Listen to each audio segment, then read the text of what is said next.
Maya had always considered herself a patient person, but something about Jake Morrison could make her blood boil within seconds. As she stood in the kitchen of the Morrison family home, watching him lean against the counter with that infuriating smirk on his face, she wondered how someone could be so completely oblivious to basic human decency. "You seriously think putting hot sauce in someone's coffee is funny?" Maya asked, her voice tight with controlled anger. She held up the steaming mug that had been intended for his younger sister, her best friend Emma. Jake shrugged, his dark hair falling across his forehead in a way that would have been attractive on anyone else. "It's just a prank. Emma's tough enough to handle it. She has a presentation in 20 minutes, Jake. The last thing she needs is to burn her tongue and spend the rest of the day unable to speak properly." Maya poured the contaminated coffee down the sink with more force than necessary, the liquid splashing against the stainless steel basin.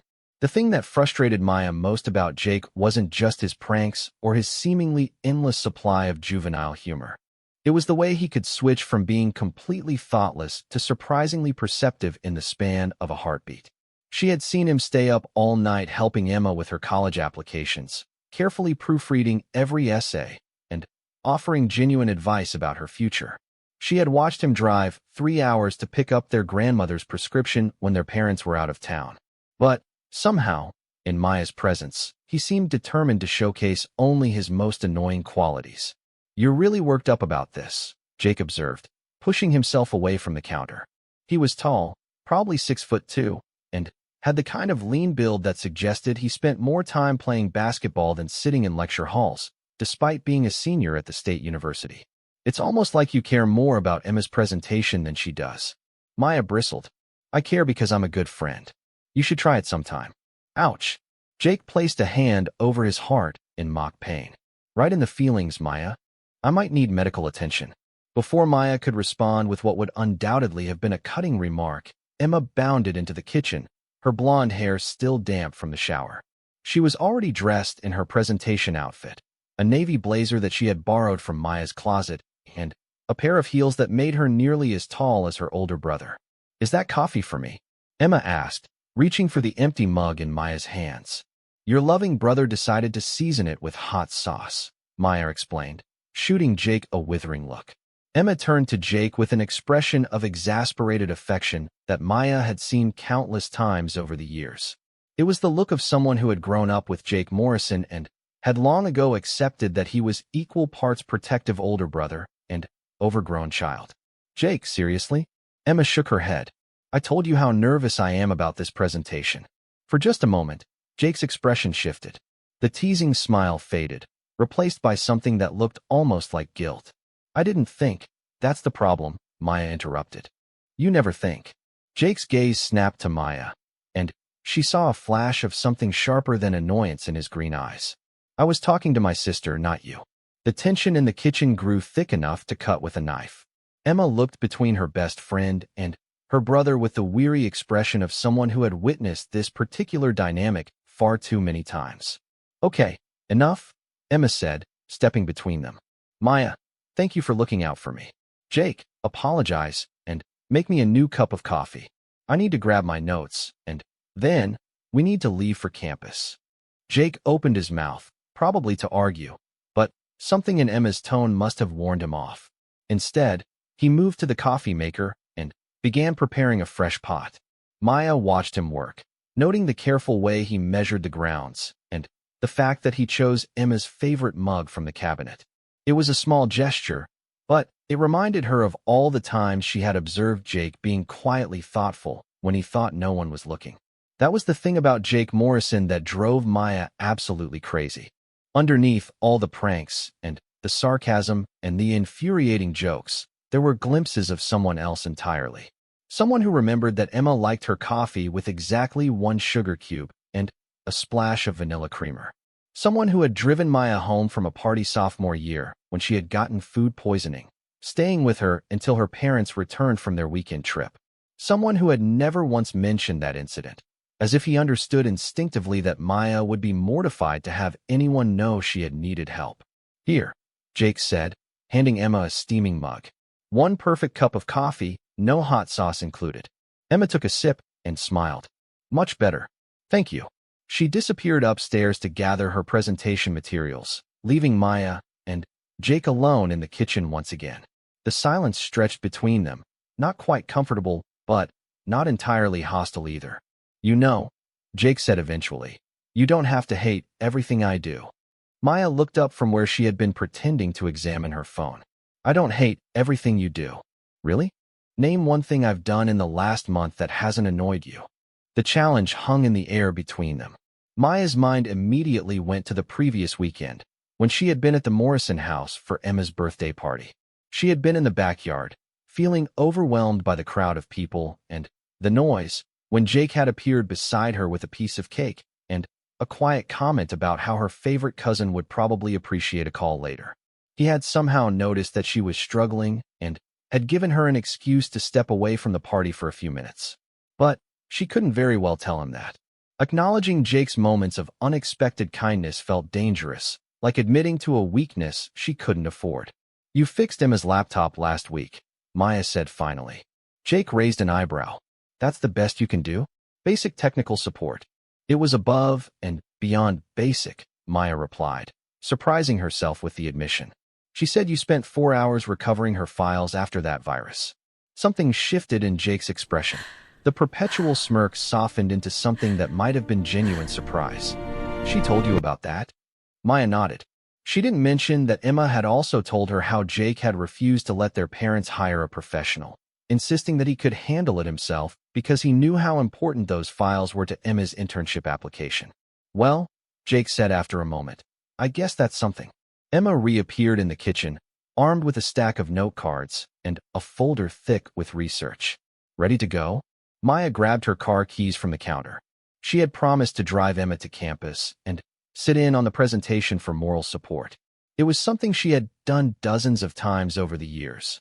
Maya was always Emma's first choice for moral support, whether it was a presentation, a job interview, or a difficult conversation with their parents.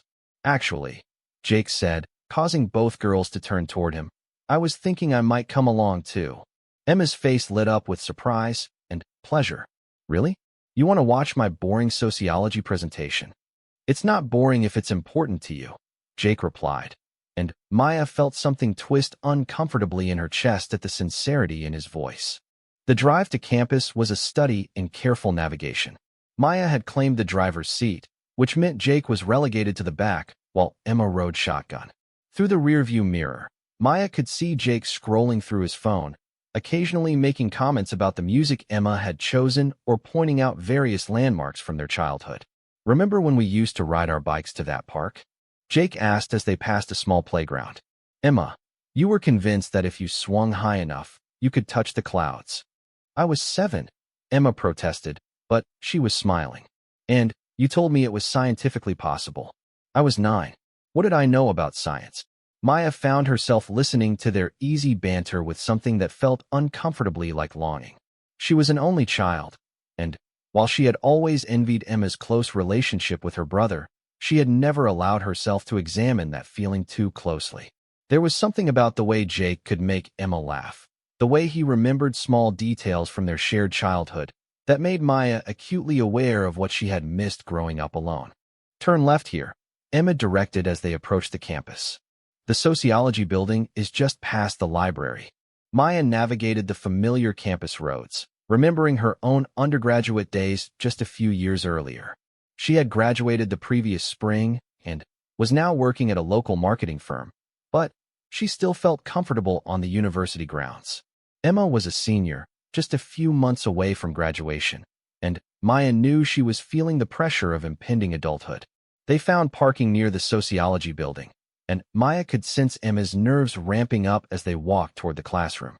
Jake seemed to notice too, because he fell into step beside his sister and began telling her a ridiculous story about one of his professors that had her giggling by the time they reached the building. The presentation went better than anyone had expected. Emma was poised and articulate, her research thorough, and her conclusions compelling. Maya felt a surge of pride as she watched her best friend field questions from the professor and her classmates with confidence and grace. Jake, Maya noticed, looked equally proud. He had positioned himself in the back of the room, but his attention never wavered from Emma. When the presentation ended and the class erupted in applause, Jake was the first to stand, clapping with genuine enthusiasm. "That was incredible," Maya said as they walked across campus afterward. Professor Williams looked impressed. "Did you see her face when you talked about the correlation between social media usage and community engagement?" Jake added, "I thought she was going to ask you to co-author a paper with her." Emma beamed under their praise, the stress of the morning finally melting away. "I can't believe I was so nervous. You guys being there really helped." They stopped at the campus coffee shop, a small cafe tucked between the library and the student union. Maya ordered her usual lavender latte while Emma chose an iced caramel macchiato. Jake surprised her by ordering a simple black coffee, which seemed almost aggressively no-nonsense compared to their elaborate drinks. "So what's next?" Jake asked as they settled into a corner table. "Graduate school? Job hunting? Backpacking through Europe?" Emma sighed. "I wish I knew. Part of me wants to apply for graduate programs, but I'm also terrified of taking on more student debt. And my internship supervisor mentioned a possible full-time position, but it would mean staying here instead of moving to Chicago like I've been planning." Maya had heard Emma wrestle with these decisions dozens of times over the past few months. As someone who had recently navigated the transition from college to the working world, she understood the paralysis that came with too many options and no clear path forward. "You don't have to decide everything right now," Maya said gently. "Maybe focus on the opportunities that excite you most and see where they lead." "Easy for you to say," Emma replied with a rueful smile. "You've always known what you wanted.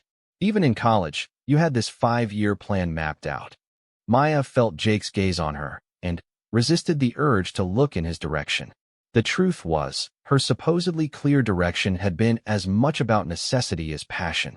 As an only child whose parents had divorced when she was in high school, Maya had learned early that financial independence was crucial. Her 5-year plan had been less about following her dreams and more about ensuring she could support herself. "Plans can change," Jake said unexpectedly. "Sometimes the best opportunities are the ones you don't see coming." There was something in his tone that made Maya glance at him despite herself. He was looking directly at her, and, for a moment, the noise of the coffee shop seemed to fade into the background. There was something in his expression that she couldn't quite identify, a seriousness that was so unlike his usual demeanor that it caught her off guard. "Like what?" Emma asked, oblivious to the sudden tension between her best friend and her brother. Jake blinked and turned back to Emma, the moment broken. "I don't know. Maybe that internship turns into something amazing. Maybe you discover a passion you didn't know you had. Maybe you realize that staying close to family isn't such a bad thing after all." Emma considered this, absently stirring her drink with her straw. "I suppose you have a point. I've been so focused on what I think I should do that I haven't really thought about what I want to do." They spent the next hour discussing Emma's options, with Maya and Jake offering advice and encouragement in equal measure. Despite their usual antagonistic dynamic, Maya found herself appreciating Jake's perspective. He asked thoughtful questions and offered insights that complemented her own practical approach. As they prepared to leave the coffee shop, Maya realized that she couldn't remember the last time she had spent this much time in Jake's company without wanting to throttle him. The afternoon had been pleasant, even enjoyable, and that realization unsettled her more than she cared to admit. "I should head back to my dorm," Emma said, glancing at her phone. "I have a study group for my economics final in an hour." "I'll drop you off," Maya offered, already reaching for her keys. "Actually," Jake interrupted, "I can walk her back. My apartment is just a few blocks from her dorm." Emma looked between them with a slight frown. "Are you guys okay? You're being weirdly civil to each other."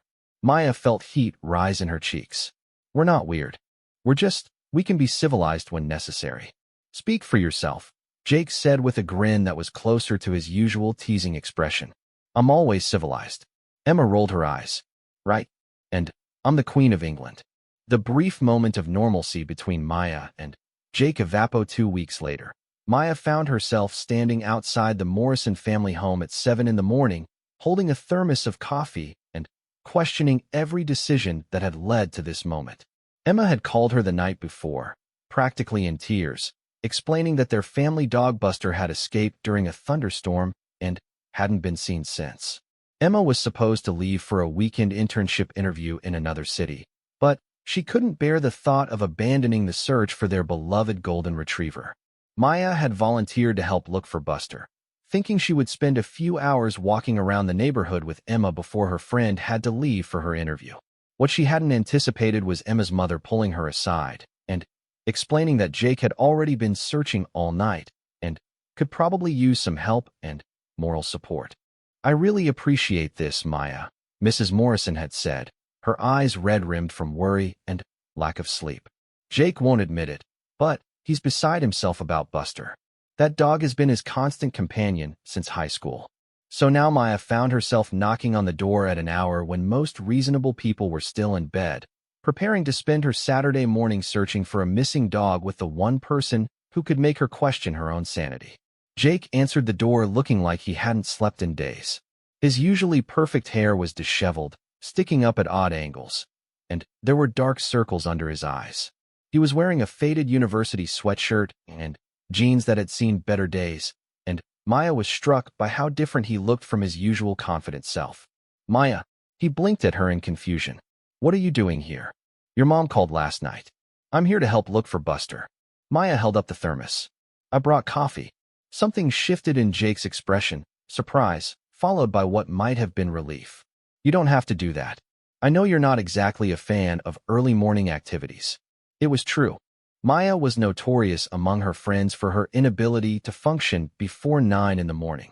The fact that she was standing on his doorstep at 7 o'clock with coffee and a willingness to spend her Saturday searching for his dog was completely out of character. "Buster is important to Emma," Maya said, which was true, but not the complete truth. She had seen Jake with that dog countless times over the years, had watched the way his face softened whenever Buster bounded up to him with a tennis ball or collapsed across his feet during family movie nights. Besides, the more people looking, the better chance we have of finding him. Jake stepped aside to let her in, and Maya was immediately struck by the quiet anxiety that permeated the house. Mrs. Morrison was in the kitchen, calling local animal shelters and veterinary offices. Mr. Morrison was in the living room, posting on neighborhood social media groups and updating the missing dog flyers he had been printing since dawn. "Any leads so far?" Maya asked, accepting a cup of coffee from Mrs. Morrison. "A few people think they might have seen him near the park around midnight," Jake replied, running a hand through his already messy hair. "But nothing concrete. I've been walking the trails there since 4 this morning." Maya felt a pang of sympathy that surprised her with its intensity. She had seen Jake upset before, when he'd broken his wrist junior year and couldn't play basketball for the rest of the season, when his grandfather had died during his sophomore year of college. But there was something different about this. Something raw and vulnerable that made her chest tighten. "Let's go check the park again," she suggested. "Fresh eyes might spot something you missed." The drive to the park was quiet except for the directions Jake gave her to the most remote areas where Buster might have gone to hide.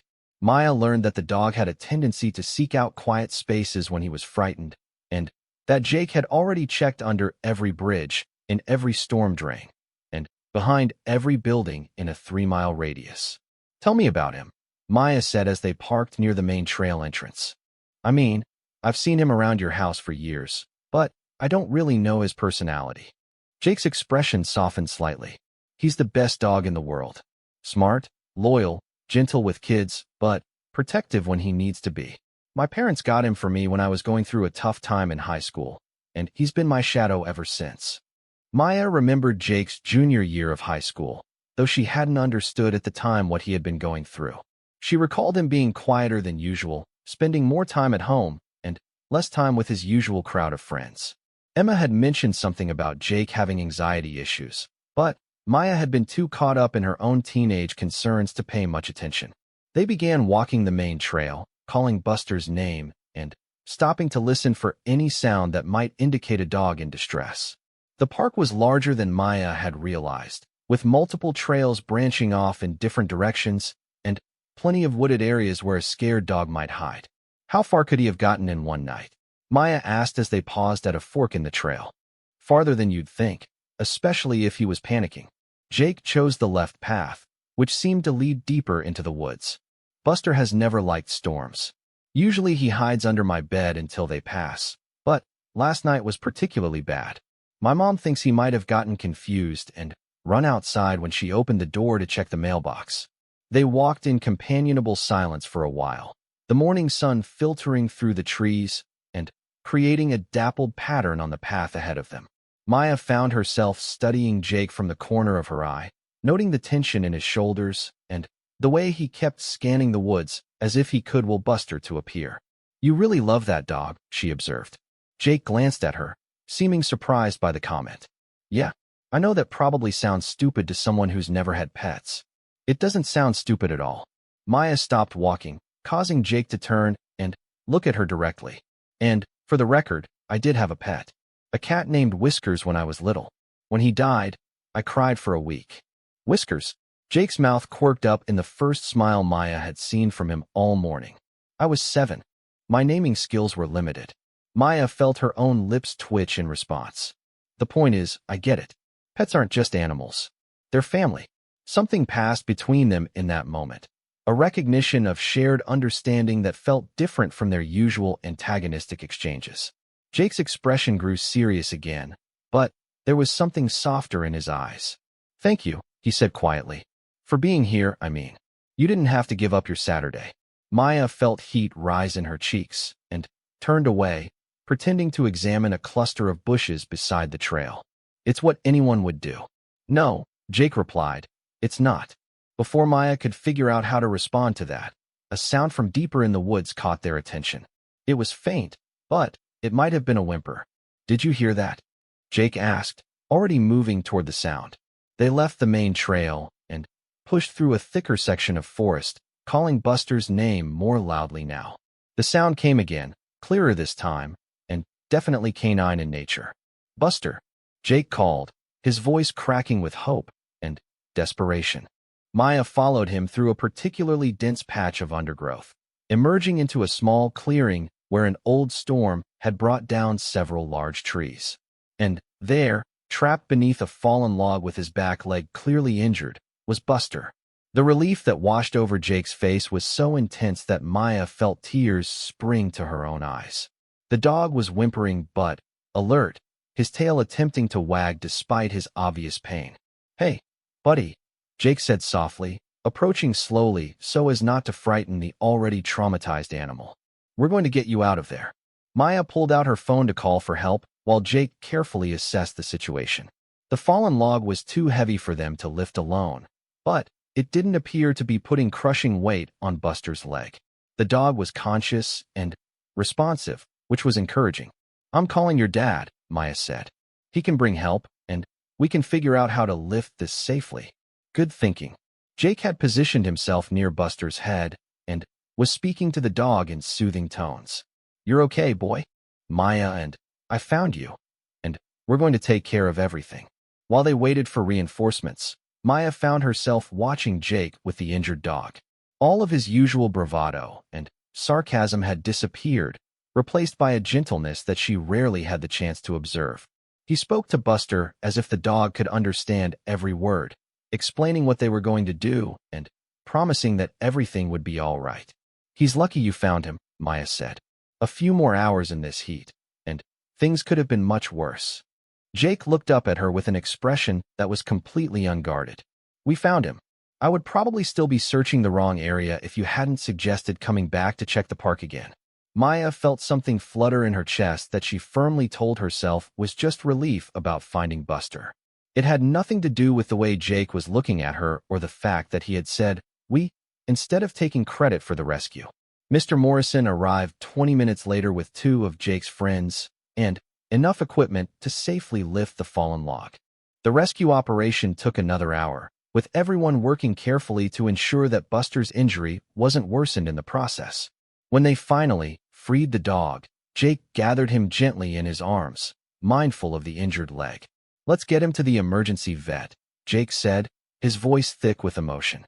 Maya drove while Jake sat in the back seat with Buster, continuing to murmur reassurances to the injured dog. At the veterinary hospital, they learned that Buster had suffered a minor fracture that would heal completely with proper care and rest. The veterinarian praised them for finding him when they did and assured them that the dog would make a full recovery. 2 weeks in a cast, and He'll be good as new, the vet announced, scratching Buster behind the ears. He's a tough guy. The relief in Jake's face was so profound that Maya felt her throat tighten with unexpected emotion. She had never seen him this openly vulnerable before, and the experience was disorienting in ways she couldn't quite articulate. They called the Morrison family from the veterinary office, and Maya could hear Emma's tears of relief through the phone. Mrs. Morrison promised to postpone her weekend plans to help care for Buster, and Mr. Morrison declared that he was taking the whole family out for celebration dinner once Buster was settled at home. You're invited too, Maya, Mrs. Morrison said when Jake handed her the phone. We can't thank you enough for helping find our boy. Maya demurred, claiming she had other plans for the evening. But the truth was that she needed some distance from whatever was happening between her and Jake. The day had been emotionally intense in ways she hadn't anticipated, and she was feeling off balance in a way that scared her. I should head home, Maya said as they prepared to leave the veterinary hospital. Let Buster rest and recover. Maya, Jake's voice stopped her as she reached for the door handle. I meant what I said earlier. Thank you, not just for helping me find him, but for being there. She turned to look at him, noting the sincerity in his expression and the way he was holding Buster protectively against his chest. There were grass stains on his jeans and dirt under his fingernails, and his hair was still sticking up at odd angles from their trek through the woods. You would have found him eventually, Maya said, though she wasn't entirely certain that was true. Maybe, but it would have taken a lot longer, and he might have been in worse shape. Jake shifted Buster carefully in his arms. I know we don't always get along, but today you were exactly the person I needed with me. Maya felt her carefully constructed defenses waver at the honesty in his voice. For a moment, she allowed herself to see Jake Morrison not as her best friend's irritating brother, but as a young man who loved his family and his dog and who had just experienced one of the most frightening mornings of his life. I'm glad we found him, she said softly. Me too. The moment stretched between them, charged with something Maya didn't want to examine too closely. Then, Buster shifted in Jake's arms, reminding them both of the injured dog that needed their attention.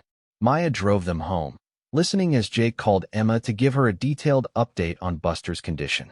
She could hear Emma's relief and excitement through the phone, along with her gratitude to Maya for helping with the search.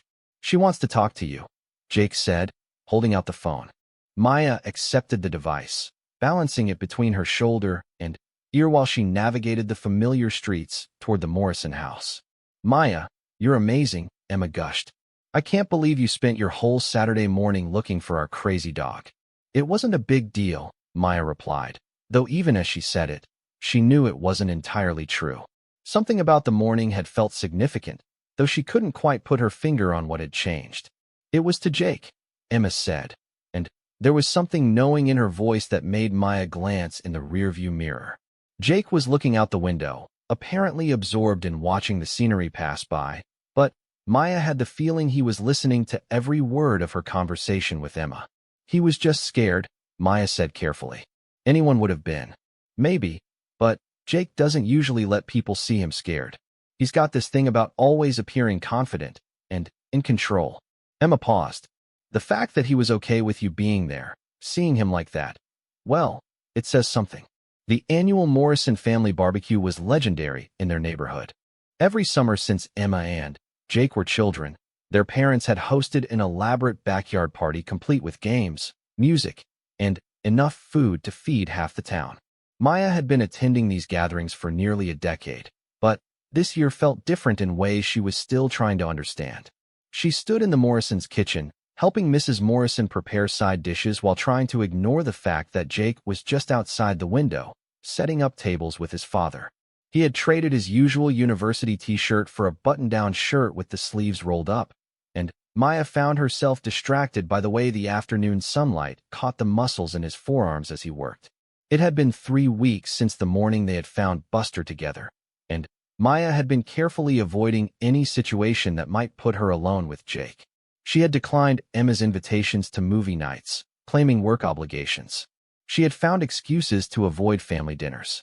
She had even changed her usual coffee shop to reduce the chances of running into him accidentally. But the barbecue was different. This was a family tradition, and Maya's absence would be noticed and questioned. So she had armed herself with good intentions to maintain her usual polite distance, and had volunteered to help with food preparation as a way of staying busy and avoiding prolonged conversations with Jake. "Maya, dear, could you take this potato salad outside?" Mrs. Morrison asked, interrupting her thoughts. "And ask Jake to start the grill? Your father wants to get the corn cooking soon." Maya accepted the large bowl and made her way to the back door, steeling herself for her first real interaction with Jake in weeks.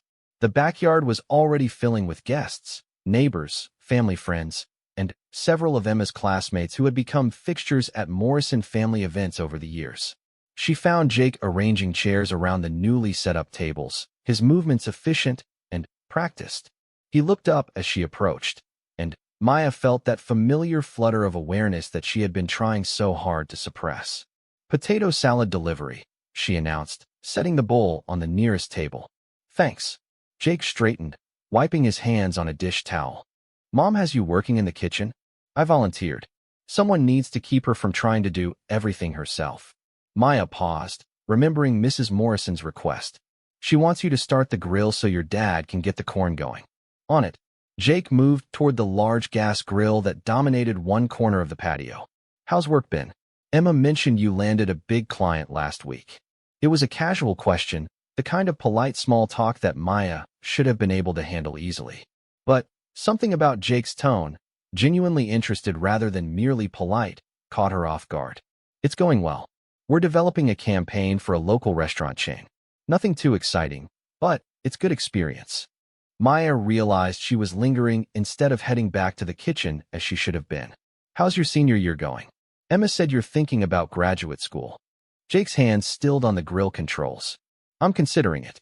There are some interesting programs in environmental science, and I've been thinking about focusing on conservation policy." This was news to Maya. She had always assumed that Jake would follow the typical path of his university peers: graduate, find a job in business or finance, settle down in a suburban house with a white picket fence. The idea that he had serious academic interests and career goals that extended beyond making money was yet another piece of the puzzle that was forcing her to reconsider everything she thought she knew about him. "That sounds fascinating," she said, and meant it. "What sparked your interest in environmental issues?" "Honestly, a course I took last semester about climate change and social justice. The professor was incredible, and she opened my eyes to how environmental issues disproportionately affect low-income communities." Jake finished adjusting the grill settings and turned to face her fully. "I've been thinking about how policy changes could make a real difference, you know? It feels more meaningful than whatever corporate job I would probably end up with otherwise." Maya stared at him, trying to reconcile this thoughtful, socially conscious version of Jake with the prankster who had put hot sauce in Emma's coffee just a few weeks earlier. It was becoming increasingly difficult to maintain her mental image of him as nothing more than an immature younger man with no serious thoughts in his head. "That's really admirable," she said finally. "The world needs more people who want to make a difference." Something shifted in Jake's expression, a warmth that made Maya's pulse quicken. "Thanks. That means a lot, coming from you." Before Maya could ask what he meant by that, Emma appeared at her elbow, practically bouncing with excitement. "Maya, perfect timing. I need your help settling an argument." Emma grabbed her arm, clearly prepared to drag her into whatever dispute was brewing.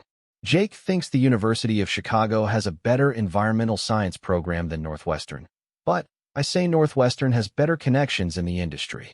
Maya looked between Emma and Jake, noting the way Jake's jaw tightened slightly at his sister's words. There was something about the topic that seemed to make him uncomfortable, though she couldn't understand why. "I don't really know enough about either program to have an informed opinion," Maya said carefully. "But you work in marketing," Emma persisted. "You understand the value of networking and industry connections." "Emma." Jake's voice held a warning note that Maya had never heard before. "Maybe we could talk about this later?" Emma looked between her brother and her best friend with growing confusion. "What's wrong with talking about it now? Maya's opinion matters." The conversation was interrupted by the arrival of more guests, including Jake's college roommate, and several friends Maya recognized from various Morrison family gatherings over the years. The dynamic shifted as the group grew larger, But Maya noticed that Jake's demeanor remained slightly tense throughout the afternoon. As the barbecue progressed, Maya found herself observing Jake with new eyes. She watched him help elderly Mrs. Patterson from next door navigate the buffet line, carrying her plate and making sure she found a comfortable place to sit. She saw him organize an impromptu volleyball game for the younger guests, patiently teaching Emma's teenage cousin the proper serving technique. She noticed the way he automatically cleaned up after others, collecting empty plates and refilling drinks without being asked. These small acts of consideration were nothing new. Maya realized she had been witnessing them for years. But she had always attributed them to good manners rather than genuine kindness, assuming they were part of the Morrison family's emphasis on hospitality rather than reflections of Jake's character.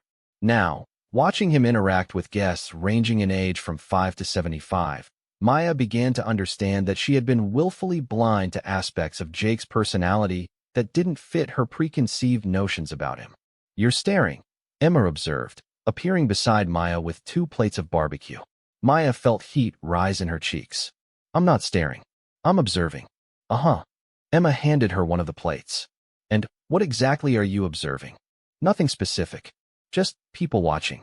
Maya accepted the plate gratefully, using the need to eat as an excuse to avoid Emma's probing gaze. They found seats at one of the picnic tables, joining a conversation about weekend plans and summer vacation destinations. Maya let the familiar chatter wash over her, content to listen rather than participate actively. She was finishing her pulled pork sandwich when she noticed Jake approaching their table with Buster limping slowly beside him. The dog's leg had healed well, though he still favored it slightly when walking. Maya felt a pang of affection as she watched Buster make his way around the table, greeting each person with gentle enthusiasm. "How's he doing?" Maya asked as Buster settled beside her chair, apparently hoping for dropped food. "Better every day." Jake took the empty seat across from her, his own plate noticeably lighter than most of the other guests. "The vet says he should be back to full strength within another week or 2. Buster placed his head on Maya's knee, looking up at her with soulful brown eyes. Without thinking, she began scratching behind his ears, smiling when his tail thumped against the ground in appreciation. "He likes you," Jake observed. "The feeling is mutual." Maya continued petting Buster, noting how the simple interaction seemed to ease some of the tension she had been carrying. "He's a good judge of character. He always has been." Jake's voice was quieter now, almost contemplative. Even as a puppy, he could sense when people were genuine and when they were putting on an act. There was something in Jake's tone that made Maya look up, meeting his gaze across the table. For a moment, the noise of the party faded into the background, and she felt that same disorienting awareness that had plagued her since the morning they had found Buster together. "Maya," Emma called from the other end of the table, breaking the spell. "Come help me get dessert ready. Mom wants to serve the cake before it gets too late." Maya reluctantly removed her hand from Buster's soft fur and followed Emma toward the house, glancing back once to see Jake watching her leave with an unreadable expression on his face. In the kitchen, Mrs. Morrison was arranging candles on an elaborate chocolate cake, while several other family friends helped organize plates and serving utensils. Maya joined the assembly line, grateful for the distraction of simple tasks. "Jake seems different this year," one of Mrs. Morrison's friends commented as they worked. "More mature, somehow. Has he decided what he wants to do after graduation?" "He's considering graduate school," Mrs. Morrison replied, pride evident in her voice. "Environmental science, with a focus on policy. It's quite a change from his original business major. But I think he's found his passion." Maya paused in her cake-cutting duties, remembering Jake's earlier discomfort when Emma had brought up his graduate school plans. She was beginning to understand that his reluctance to discuss the topic might have less to do with uncertainty about his goals, and more to do with others' expectations of what those goals should be. "That's wonderful," the family friend continued. "Though I imagine it's quite competitive. Does he have backup plans?" "Jake is smart enough to land wherever he wants to land," Mrs. Morrison said firmly. "We're supporting whatever path makes him happy." Maya felt a rush of appreciation for Mrs. Morrison's unconditional support of her son's choices. As someone who had grown up with parents who valued financial security above personal fulfillment, Maya understood how rare and precious that kind of family backing could be. They carried the desserts outside as the sun was beginning to set, casting long shadows across the backyard. The party had reached that magical point where everyone was relaxed and happy, conversations flowing easily, and laughter punctuating the warm evening air. Maya found herself seated beside Jake again as Mrs. Morrison distributed cake, this time at a different table with some of his college friends. She listened as they discussed everything from upcoming finals to summer internship plans, noting how Jake contributed thoughtfully to the conversation without dominating it. "So Jake," one of his friends said around a bite of chocolate cake, "have you heard back from any of the graduate programs yet?" Jake's fork paused midway to his mouth. "Still waiting on most of them. The application process is pretty drawn out." "Which schools did you apply to?" another friend asked. "I heard you were looking at some pretty prestigious programs." "A few different places." Jake's answers were becoming increasingly brief, and Maya could see the tension returning to his shoulders. Nothing definite yet. Maya found herself studying his face, trying to understand why what should have been an exciting topic seemed to cause him such discomfort. It occurred to her that perhaps Jake was dealing with more pressure than was visible on the surface, that his casual demeanor might be hiding anxiety about his future that he wasn't ready to share with his friends. The conversation moved on to other topics, but Maya continued to observe Jake throughout the rest of the evening. She noticed the way he deflected personal questions with humor, the way he shifted focus to others when the attention lingered on him too long. She began to recognize patterns in his behavior that suggested someone who was more private and perhaps more vulnerable than she had ever realized. As the party began to wind down and guests started saying their goodbyes, Maya helped with the cleanup process, carrying dishes to the kitchen and folding up tables. She was loading the dishwasher when Jake appeared beside her with an armload of serving platters. "You don't have to do that," he said, setting the platters on the counter. "You've been helping all day." "So have you." Maya continued loading dishes, hyper-aware of Jake's proximity in the small kitchen space. "It was a great party. Your parents really know how to bring people together." "They do." Jake began wrapping leftover food, his movements efficient and practiced. "It's one of the things I'm going to miss most about home." The comment caught Maya's attention. "Miss most? Are you planning to move away?" Jake paused in his food-wrapping duties, and Maya saw something flicker across his face. Uncertainty, maybe, or fear. "If I get into the right graduate program, yeah. Most of the schools I applied to are out of state." He resumed wrapping food, but his movements had become more mechanical. "It's time, you know. I've been living in this town my whole life." Maya felt something twist uncomfortably in her chest at the thought of Jake leaving. She told herself it was concern for Emma, who would miss her brother terribly, but she knew that wasn't the complete truth. "When will you know?" she asked, trying to keep her voice casual. "Most decisions should come in over the next few weeks." Jake finished with the leftovers and leaned against the counter, studying Maya with an expression she couldn't quite read. "What about you? Any plans to leave this exciting metropolitan area?" His tone was teasing, but there was something underneath it that sounded almost like hope. Maya felt her pulse quicken as she tried to interpret what he might be hoping for. "I like it here," she said finally. "My job is going well. I have a good apartment, Emma's nearby. I don't see any reason to uproot my life just for the sake of change." Something shifted in Jake's expression, disappointment, perhaps, though Maya couldn't understand why her contentment with their hometown would disappoint him.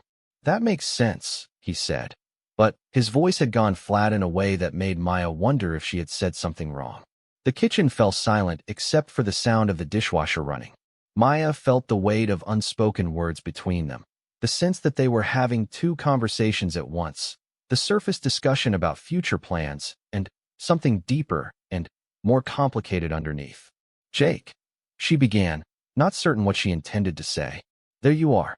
Emma burst into the kitchen, effectively ending whatever moment had been building between them. "Mom's looking for you, Jake." Something about helping Uncle Bill load his car. Jake straightened, the moment broken. "On it," he said, and disappeared outside without another glance at Maya. Emma looked between the empty doorway and Maya's face with growing curiosity. "Everything okay? You guys look like you were having a serious conversation."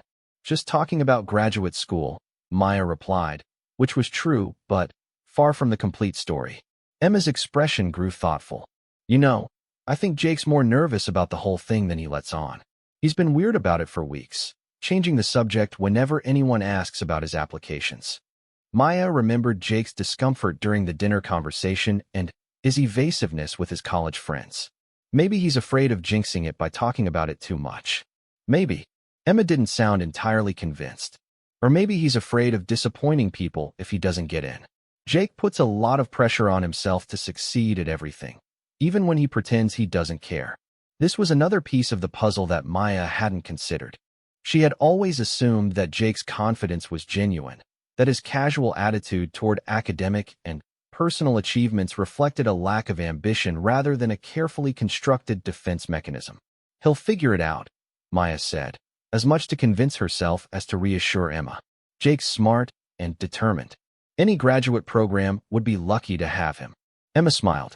You know, I don't think I've ever heard you say anything that nice about Jake before. Maya felt heat rise in her cheeks. I've always known he was smart. Yeah, but you've never said it out loud. Emma's smile grew wider. Progress. Before Maya could figure out how to respond to that observation, Mrs. Morrison appeared in the kitchen doorway.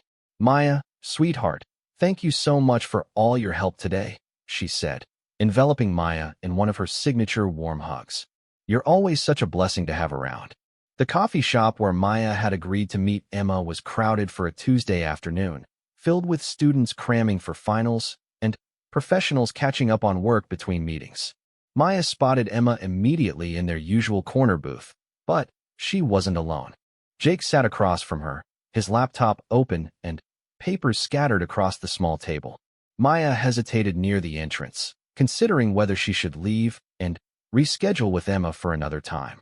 Over the past few weeks, she had become increasingly skilled at avoiding situations that put her in close proximity to Jake. But Emma had sounded urgent when she'd called that morning, asking Maya to meet her as soon as possible. Before Maya could make her escape, Emma looked up and waved her over with an expression that was part excitement and part anxiety. Maya, perfect timing. I just got some news that I need to share with both of you. Maya approached the table reluctantly, noting the way Jake's eyes tracked her movement across the coffee shop. He closed his laptop as she reached their table, gathering his papers into a neat stack. I can go, he offered, already starting to rise from his seat. You two probably want to talk privately. Actually, no. Emma's voice stopped in mid-motion. This affects you too, so you should hear it.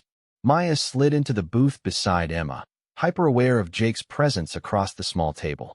He was wearing a dark green sweater that brought out the color of his eyes, and Maya forced herself to focus on Emma instead of the way the afternoon light from the window highlighted the strong line of his jaw. So, Emma began, her fingers drumming nervously against her coffee cup. I got a call this morning from Professor Williams. You know, the one who was so impressed with my presentation. Maya nodded, remembering the sociology professor who had overseen Emma's research project. Well, it turns out she has connections at a research institute in Washington, D.C., and they're looking for a recent graduate to join their team as a junior researcher. She recommended me for the position. Emma, that's amazing, Maya exclaimed, genuinely thrilled for her friend despite the sudden sinking feeling in her stomach. When do you need to give them an answer? That's the thing, Emma continued, her excitement tinged with uncertainty. They want me to start in 3 weeks. It would mean moving to D.C. almost immediately after graduation. Maya felt the world shift slightly around her. Emma had been talking about moving to Chicago after graduation, but Washington, D.C. was even further away. The thought of losing her best friend to a career opportunity on the other side of the country was overwhelming. 3 weeks. Jake's voice echoed Maya's shock. That's incredibly fast. I know. Emma looked between her brother and her best friend, clearly seeking their input. The position is perfect for what I want to do long-term, and Professor Williams says the experience would be invaluable for my career. But it means leaving everything familiar behind. Maya finished softly, understanding Emma's internal struggle all too well. Emma nodded. I've lived in this town my entire life. All of my friends are here, my family is here. The idea of starting over somewhere completely new is terrifying. Maya reached across the table and squeezed Emma's hand. It's also exciting. This is exactly the kind of opportunity you've been hoping for. Is it though? Emma's voice was small, uncertain. What if I'm not ready? What if I fail? You won't fail, Jake said firmly, surprising Maya with the conviction in his voice. Emma, you're one of the smartest, most capable people I know. Any research institute would be lucky to have you. Maya found herself nodding in agreement, even as her heart ached at the thought of Emma leaving. Jake's right. You've been preparing for this kind of work your entire college career. You're more than ready. Emma looked between them, her expression growing thoughtful. You really think so? I know so, Maya replied, meaning every word despite her personal feelings about the situation. This is your dream job, Em. You can't let fear hold you back from pursuing it. Jake's gaze met Maya's across the table, and she saw recognition there, an understanding that they were both putting Emma's needs ahead of their own desires to keep her close. It was a moment of perfect alignment between them, united in their love for Emma and their commitment to supporting her dreams. Okay, Emma said, taking a deep breath. I think I'm going to do it. I'm going to call Professor Williams and accept the position. The words hung in the air for a moment, heavy with the weight of change and new beginnings. Maya felt tears prick at the corners of her eyes, but she blinked them away, determined to be supportive rather than selfish. We should celebrate, she said, forcing a bright smile. This is huge news, Em. We need to plan something special for your last few weeks here. Actually, Jake interjected, I have some news too. I found out yesterday that I got accepted to the graduate program at Colorado State. Environmental science with a focus on conservation policy. Maya felt her heart stop for a moment. Jake was leaving too. Not only was she losing Emma, but Jake would be moving even further away, to a place where their paths would likely never cross again. Jake, that's wonderful. Emma squealed, reaching across the table to hug her brother. I'm so proud of you. When do you start? Fall semester, so I have the summer to get ready. Jake's eyes found Maya's again, and she thought she saw something like regret in his expression. It looks like both Morrison kids are abandoning the homestead. Maya forced herself to smile and offer congratulations, even as everything inside her was screaming in protest. This was what she had feared most, losing not just Emma, but any connection to Jake as well. Once they both left town, Maya would have no reason to see him again, no excuse to be part of his life in even the most peripheral way. Your parents must be so excited, Maya managed to say, proud of how steady her voice sounded. They are, Jake confirmed.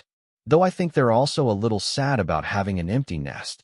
We'll visit, Emma promised, though Maya suspected that visits would become increasingly rare as Emma and Jake built new lives in new places. And you'll have to come see us, Maya. DC and Colorado aren't that far apart, relatively speaking. Maya nodded, though the thought of visiting Emma and Jake in their new lives that wouldn't include her in any meaningful way, was almost too painful to contemplate. They spent the next hour discussing logistics and timelines, making plans for graduation parties and farewell dinners. Maya participated in the conversation, offering suggestions and support, but part of her felt detached from the proceedings, as if she were watching her life change from a great distance. When it came time to leave, Jake offered to walk Maya to her car, claiming he needed to stop by the bookstore a few blocks away. Emma hugged them both goodbye, already mentally preparing for the phone call she needed to make to accept her new position. Maya and Jake walked in silence for several minutes, the weight of unspoken words heavy between them. The late afternoon sun cast long shadows on the sidewalk, and Maya found herself acutely aware of every detail of the moment. The way Jake's hands were shoved deep in his pockets, the sound of their footsteps on the pavement, the faint scent of his cologne carried on the spring breeze. So, Jake said finally, this changes things. Maya wasn't sure if he was referring to Emma's news, his own acceptance to graduate school, or something else entirely. It does, she agreed carefully. Emma leaving is going to be hard on you, Jake continued. You two have been inseparable since middle school. She'll do amazing things, Maya replied, meaning it despite her own sadness. This opportunity is perfect for her. It is. Jake stopped walking, causing Maya to pause beside him. They were standing in front of a small park, the same one where they had searched for Buster weeks earlier. But that doesn't make it easier for the people who love her to watch her go. There was something in Jake's tone that made Maya look at him more closely. His expression was serious, almost vulnerable, and she realized that he was struggling with Emma's departure as much as she was. "You're going to miss her too," Maya observed. "Of course I am. She's my sister and my best friend." Jake turned to face Maya fully. "But Emma isn't the only person I'm going to miss." Maya felt her breath catch in her throat. The way Jake was looking at her, intense, searching, almost desperate, made her heart race in a way that had nothing to do with their walk. "Jake," she said softly, uncertainty clear in her voice. "I know this is probably terrible timing," he continued, "and I know we've never been able to get along for more than 5 minutes at a time, but I need to say this before it's too late." Maya stared at him, afraid to hope and afraid to breathe. The world around them seemed to fade away, leaving only Jake's green eyes and the words that hung unspoken between them. "I'm in love with you," Jake said quietly. "I have been for years, probably since we were teenagers, but I never thought I had a chance. You've always seemed to barely tolerate my existence, and I convinced myself that was enough, that being able to see you at family dinners and barbecues and Emma's birthday parties was all I could ask for." Maya felt tears spring to her eyes, overwhelmed by the honesty in Jake's voice and the impossibility of their situation. "Jake, I know the timing is awful," he said quickly. "I know I'm leaving in a few months, and you have a life here that you love. I know this probably complicates everything in ways we can't even imagine. But I couldn't leave without telling you how I feel." Maya stared at him, her mind reeling as years of carefully suppressed feelings came rushing to the surface.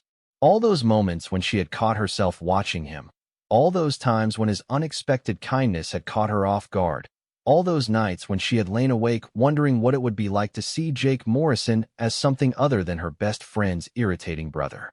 "You think I barely tolerate you?" she asked, her voice barely above a whisper. Jake nodded, uncertainty clouding his expression. "I know I've never been your favorite person, Maya. I've accepted that." "You're wrong," Maya said, stepping closer to him. "You're so wrong it's almost funny, except I'm too scared to laugh." Jake's eyes widened. "What do you mean?" "I mean I've been in love with you for years too, Jake Morrison, and I've been terrified of admitting it because I knew it would change everything." The words tumbled out of Maya before she could stop them, years of hidden feelings finally given voice. "I mean I've been avoiding you for weeks because spending that morning looking for Buster made me realize that I couldn't pretend anymore that what I feel for you is just irritation." Jake stared at her as if he couldn't quite believe what he was hearing. "You love me." "I love you," Maya confirmed, her voice growing stronger with the admission. "I love your terrible sense of humor and your ridiculous pranks and the way you pretend not to care about things that matter to you. I love how gentle you are with Buster and how protective you are of Emma and how you remember that your grandmother likes her tea with exactly 2 sugar cubes." Jake's face transformed, the uncertainty replaced by wonder and something that looked like hope. "Maya, I love that you want to change the world through environmental policy, and I love that you're brave enough to chase your dreams even when they take you far from home." Maya felt tears streaming down her cheeks, but she didn't care. "And I love you despite the fact that you're leaving, which is possibly the worst timing in the history of terrible timing." Jake reached for her then, his hands coming up to frame her face with a gentleness that made Maya's heart ache. "What do we do now?" he asked softly. Maya leaned into his touch, allowing herself this moment of honesty after years of hiding. "I don't know," she admitted. "I don't have a 5-year plan for this one, Jake. I don't know how to love someone who's leaving." "Maybe we figure it out as we go," Jake suggested, his thumb brushing away a tear from her cheek. "Maybe we stop overthinking everything and just see what happens." Maya looked up into his eyes and saw her own hopes and fears reflected there. The practical part of her brain was already cataloging all the ways this could go wrong, all the complications that would arise from pursuing a relationship with someone who was moving across the country in a few months. But for once in her carefully controlled life, Maya decided to ignore the practical part of her brain. "Maybe we do," she agreed softly. Jake smiled then, the first completely unguarded smile Maya had ever seen from him, and she felt something shift permanently in her chest. This was uncharted territory, scary and uncertain and full of potential for heartbreak. It was also the most hopeful she had felt in years. Jake leaned down slowly, giving Maya plenty of time to pull away if she wanted to. Instead, she rose up on her toes to meet him halfway. And when their lips finally touched, Maya felt like she was coming home to a place she hadn't even realized she'd been searching for. The kiss was gentle at first, tentative, as if they were both afraid of breaking the spell that had brought them to this moment.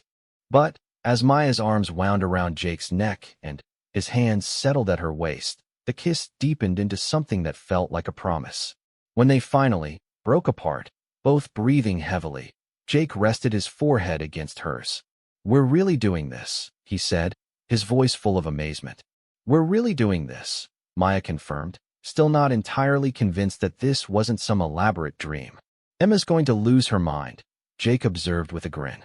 Maya laughed, suddenly, realizing that they would have to tell Emma about this development. The thought of her best friend's reaction was both terrifying and amusing. "She's been trying to get us to like each other for years," Maya pointed out. "I think she'll be more smug than shocked." "True." Jake's expression grew more serious. "Maya, I need you to know that I don't expect anything from you. I know my leaving makes this complicated, and I don't want you to feel like you have to change your life for me." Maya studied his face, seeing the sincerity there along with the fear that she might bolt now that the initial rush of confession had worn off. "Jake Morrison," she said firmly, "after years of being too scared to even admit I had feelings for you, do you really think I'm going to let a little thing like geographical distance scare me away now?" 6 months later, Maya stood in the Denver airport, scanning the crowd of arriving passengers with a mixture of excitement and nervousness that had become familiar over the past few months. Jake had been in Colorado for 3 weeks now, settling into his graduate program and his new apartment, and this was Maya's first visit to see his new life in person. The long-distance relationship had been challenging in ways neither of them had anticipated. There were the obvious difficulties, the time zone differences that made spontaneous phone calls complicated, the expense of plane tickets, the inability to share everyday moments in person. But there were also unexpected discoveries, like how much more intentional their communication had become when every conversation required planning, and how creative they had gotten about staying connected across the miles. Maya spotted Jake before he saw her, and her heart did the same flip it had been doing every time she looked at him since that afternoon in the park 6 months ago. He was tanned from spending time outdoors for his research projects, his hair slightly longer than he usually kept it, and he was wearing a Colorado State University sweatshirt that made him look every inch the graduate student he had become. When Jake finally spotted her in the crowd, his entire face lit up with a smile that made every lonely evening and missed phone call worth it. He made his way through the crowd toward her, and Maya felt that familiar rush of wonder that this amazing man was somehow hers. "Maya," Jake said when he reached her, his voice full of the same amazement she felt every time they saw each other. "You're really here." "I'm really here," she confirmed, stepping into his arms for a hug that felt like coming home. They held each other for a long moment, right there in the middle of the busy airport, both of them savoring the physical connection they had been missing for weeks. "How was the flight?" Jake asked as they made their way toward baggage claim. "Long, but worth it." Maya squeezed his hand, still marveling at how natural it felt to be physically affectionate with Jake after years of careful distance.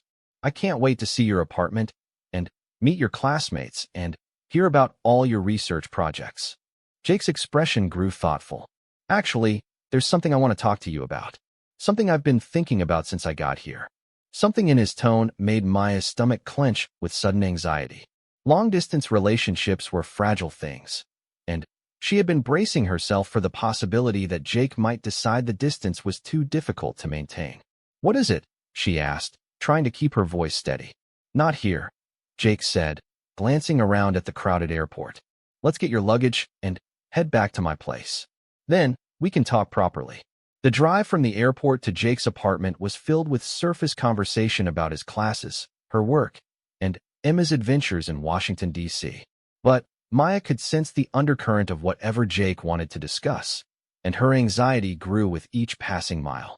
Jake's apartment was a small one-bedroom in a complex popular with graduate students, furnished with a mixture of hand-me-downs from his parents and purchases from discount stores. But it was clean and organized, with large windows that let in plenty of natural light and a small balcony that offered views of the mountains in the distance. Its perfect Jake's smile was brilliant, when you put it that way. Besides, Maya continued with a grin of her own, I've always wanted to see Colorado.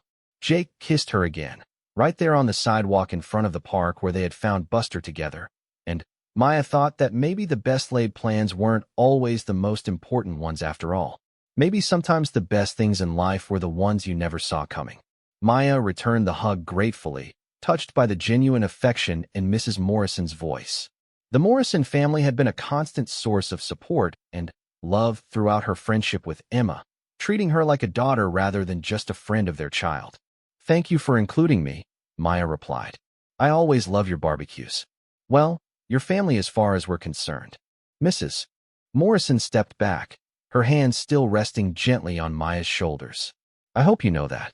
As Maya drove home that evening, she found herself replaying the day's events with a growing sense of confusion and longing. The careful distance she had tried to maintain from Jake was becoming harder to justify, especially as she continued to discover new depths to his character that challenged her preconceptions. But the thought of Jake leaving for graduate school filled her with a panic that she didn't want to examine too closely. For years, she had told herself that her complicated feelings about Jake Morrison were something to be managed and contained. Now, faced with the possibility of his permanent absence from her life, Maya was beginning to realize that those feelings might be too strong to control. She was in love with her best friend's brother, and he might be moving hundreds of miles away. It was a situation that demanded action, but Maya had no idea what that action should be. All she knew was that something had to change, and soon. Maya wasn't sure what it said, and she wasn't certain she wanted to find out. The careful distance she had maintained from Jake Morrison for years was beginning to feel less like protection and more like cowardice, and that realization was more unsettling than anything else that had happened that day. When they reached the Morrison house, the entire family was waiting on the front porch. Mrs. Morrison had tears in her eyes as she watched Jake carry Buster up the front steps, and Mr. Morrison kept patting his son on the shoulder as if reassuring himself that both boy and dog were really all right. Maya lingered by her car, feeling suddenly like an intruder on a private family moment. She was preparing to make her excuses and leave when Jake turned around and caught her eye. Stay for lunch, he called out. Mom's making grilled cheese sandwiches, and we need to hear all about Emma's presentation from yesterday. It was such a normal, casual invitation that Maya almost said yes before she caught herself. The events of the morning had left her feeling vulnerable and confused, and the last thing she needed was to spend more time in Jake Morrison's company while she was feeling this unsettled. I should get going, Maya replied. I'm sure you all want some family time with Buster. Mrs. Morrison looked up from where she was fussing over the injured dog. Nonsense, Maya. You're practically family. Besides, I want to hear about this presentation Emma's been nervous about. Before Maya could protest further, she found herself being ushered into the familiar warmth of the Morrison family home. Buster was settled on his favorite cushion in the living room, his injured leg carefully positioned, and his pain medication already taking effect. Jake sat beside him on the floor, one hand gently stroking the dog's fur. Maya watched them together and felt something shift permanently in her chest. She had spent so many years focusing on Jake's flaws, on the ways he annoyed and irritated her, that she had somehow missed this essential part of who he was. The gentleness, the loyalty, the capacity for deep and enduring love. It was a dangerous realization, and Maya knew it. But as she sat in the Morrison family living room, listening to Emma recount her successful presentation while Jake quietly cared for his injured dog, she found that she no longer had the energy to fight against what she was feeling. She was in trouble, and for the first time in her carefully ordered life, Maya Morrison wasn't entirely sure that was a bad thing. Rated as quickly as it had arrived, replaced by their familiar pattern of subtle antagonism, Maya told herself she was relieved. Whatever had happened in the coffee shop, that strange moment of connection, the feeling that she was seeing a different side of Jake, it was better forgotten. Jake Morrison was her best friend's annoying older brother, nothing more and nothing less. But as she drove home alone, Maya found herself thinking about the way Jake had looked at her when he talked about unexpected opportunities. There had been something in his expression that suggested he wasn't just talking about Emma's career prospects. She pushed the thought away, focusing instead on the evening ahead. She had plans to meet some co-workers for dinner, followed by a quiet night at home with a book and a glass of wine. It was the kind of evening she preferred, calm, predictable, free from the emotional complications that seemed to follow Jake Morrison wherever he went. Maya had built her life around stability and control. She had learned early that emotions were unreliable, that the only person she could truly count on was herself. Jake represented everything she tried to avoid: chaos, unpredictability, and the dangerous possibility of caring too much about someone who might not care back. As she pulled into her apartment complex, Maya made a mental note to maintain her usual distance from Jake. Whatever had happened that afternoon was an aberration, a momentary lapse in judgment brought on by the pleasant atmosphere and Emma's success. She would not make the mistake of reading more into it than what it was.